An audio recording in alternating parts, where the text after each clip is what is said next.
आपका स्वागत है। आज मैं फिल्म को समझाने जा रही हूँ।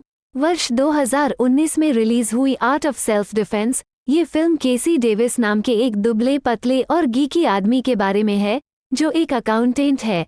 किसी के को वर्कर उसे नापसंद करता है क्योंकि वह है अजीब है और वह अपने खर्चों का लेखा जोखा करता है।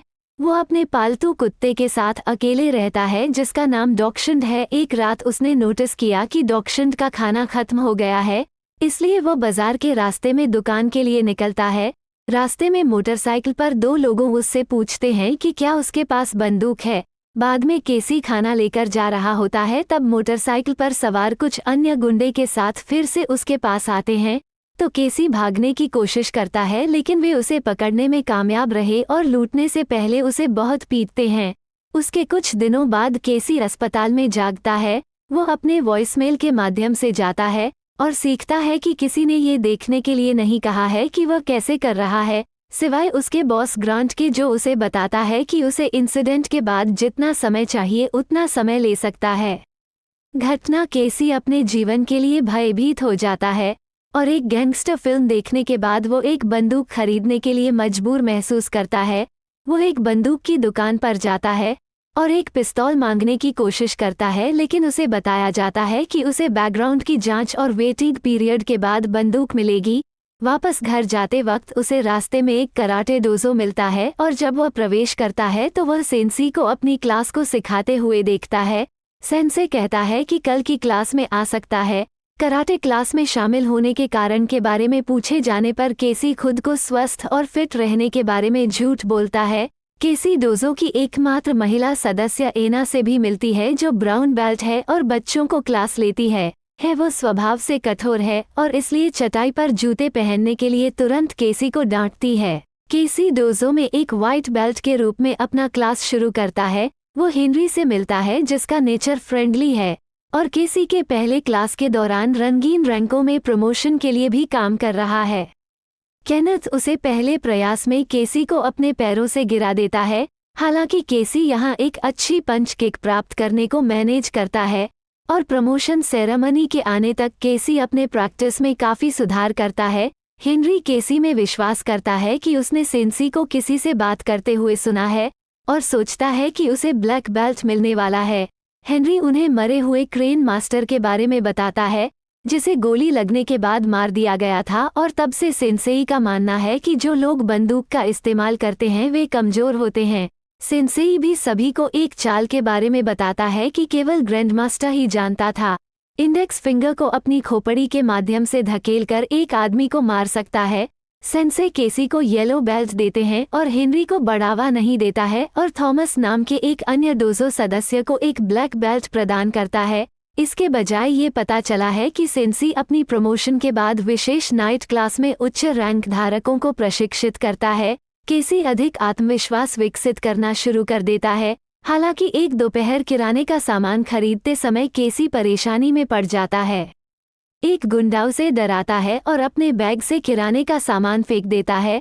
केसी रोते हुए घर चला जाता है। इससे केसी का हौसला कम हो जाता है और वो आश्चर्यचकित होने लगता है कि क्या वो एक येलो रंग की बेल्ट के योग्य भी है।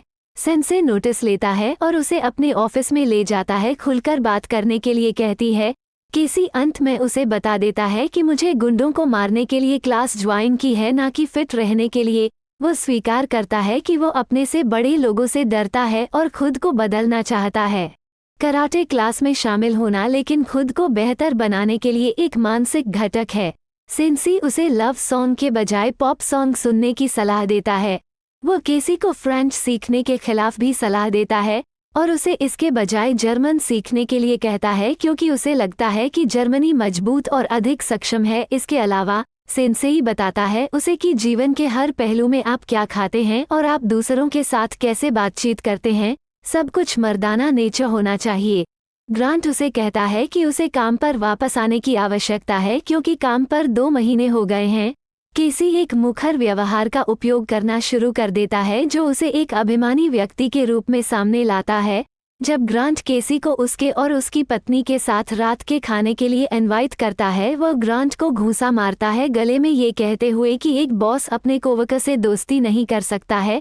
फिर वो ब्रेक रूम में लोगों से बात करता है और उन्हें अपनी मर्दाना हरकत के बारे में बताता है, उनका अपमान भी करता है लेकिन फिर भी उन्हें अपनी तरफ कर लेता है।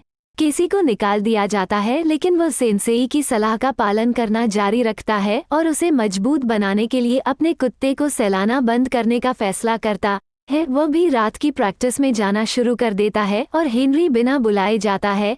हेनरी को इनवाइट नहीं किया गया था। जब क्लास शुरू होती है तो सेंसी प्रदर्शन के लिए हेनरी को बुलाता है और जानबूझकर हेनरी का हाथ तोड़ देता है क्योंकि वह बिना बुलाए क्लास में आया था और उसे डोजो से निकाल देते हैं। सेंसे एक रात केसी को कॉल करता है ये बताने के लिए कि उसने उन बाइकर्स में से एक को देखा है जिसने उस पर हमला किया था। वह सेंसी से एक बार में मिलता है जहां सेंसे केसी को उससे भिड़ने का आदेश देता है। आदमी नशे में होता है और अपनी मोटरसाइकिल के पास जा रहा होता है। केसी उसके पेट पर मुक्का मारता है। आदमी नीचे गिर जाता है। आदमी को नीचे गिरने की वजह से सर से खून निकलने लगता है। सेंसे किसी कारण से घटना को रिकॉर्ड करना शुरू कर देता है। केसी फिर आदमी की चाबी लेता है और देखता है कि वो एक साइकिल पर जा रहा था न कि मोटरसाइकिल पर। यह पता चला है कि सेंसेई ने उससे झूठ बोला था, आदमी की गुंडा है। केसी डरे हुए रूप में घर लौटता है और देखता है कि कुत्ता फर्श पर बेहोश पाया जाता है। वो उसे अस्पताल ले जाता है लेकिन डॉक्टर केसी को बताता है कि कुत्ते की मौत उसकी पसलियों पर लात मारने से हुई थी। हालांकि उसके दांतों पर खून पाया गया था जिसका अर्थ है कि किसी ने घर पर घुसकर उसे मारा है। केसी यह अनुमान लगाता है कि सेंसेई ने अपने कुत्ते को मार डाला। वह डोजो में वापस चला जाता है और जानबूझकर खाने पीने और चटाई पर जूते पहनने सहित सभी नियमों को तोड़ता है। जब सेंसेई दिखाता है कि केसी ने अपने कुत्ते को मारने का आरोप लगाया है उसकी भागीदारी, लेकिन केसी को यकीन है कि उसने अपने कुत्ते को मार डाला और डोजो छोड़ने की धमकी दी। लेकिन सेंसेई उसे फुटेज के साथ ब्लैकमेल करता है जिससे वह रहने के लिए मजबूर हो जाता है। केसी एक और रात की क्लास के लिए जाता है जहां सेंसे उसे एना थॉमस और केनेथ के साथ मोटरसाइकिल चलाने के लिए बाहर लाता है। केसी अन्ना के साथ सवारी करता है जो एक अंडरकवर पुलिस वाले के पास उसी तरह पहुंचता है जैसे केसी से पहले लूटा गया था।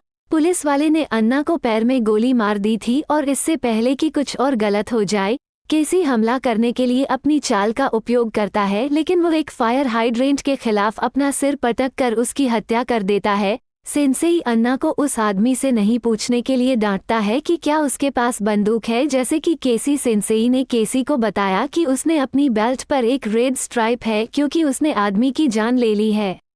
केसी अन्ना को घर ले जाता है और वो उसे बताती है कि वो डोजो में वापस न जाए। अब और अधिक चिंतित हो जाने के बाद केसी कुछ और छानबीन करने के लिए डोजो में वापस जाता है। उसे पता चलता है कि डोजो में एक शमशान है और हेनरी के शरीर को उसकी अपनी बेल्ट से लटका हुआ पाता है। केसी की लूट सहित एक टेप मिलती है। इसमें पता चलता है कि सेंसेई अन्ना और थॉमस ही थे जिन्होंने उस पर हमला किया था और थॉमस ने उसे मुक्का मारकर गिरा दिया था। ये सेंसेई के लिए किसी तरह की चाल का हिस्सा था ताकि उसके बाद अपने जीवन को बदलने के लिए दूसरों को प्राप्त किया जा सके। केसी ने किराने की दुकान के बाहर गुंडों की पिकअप ट्रक को नोटिस किया और उसने बाएं शीशे को काट दिया और उसमें एक गड्ढा छोड़ दिया। बाद में हम सेंसी को हेनरी के शरीर को ढूंढते हुए देखते हैं और इसे शमशान में फेंक देते हैं। अगले दिन केसी सेंसे से कहता है कि वह उसे मारने जा रहा है। वो उसे उसके असली पहले नाम लेस्ली से भी बुलाता है, सिर्फ उसे भड़काने के लिए, खासकर जब से उसने पहले केसी का मजाक उड़ाया था क्योंकि वो एक लड़की के नाम की तरह लग रहा था। ये बताता है कि कैसे सेंसेई दूसरे मेंबर से ज्यादा फीस का भुगतान करने के लिए ब्लैकमेल कर रहा है। केसी उसे फाइट के लिए चुनौती देता है, लेकिन सेंसेई को विश्वास है कि वह जीत जाएगा। लेकिन केसी ने एक बंदूक निकाली और सेंसी की गोली मार दी। रात की क्लास के दौरान केसी के शरीर को दूसरों को देखने के लिए फर्श पर छोड़ देता है। वो लोगों को बताता है कि उसने सेंसी को फिंगर पंच तकनीक से मार दिया है, जिसे ग्रैंडमास्टर माना जाता है। वह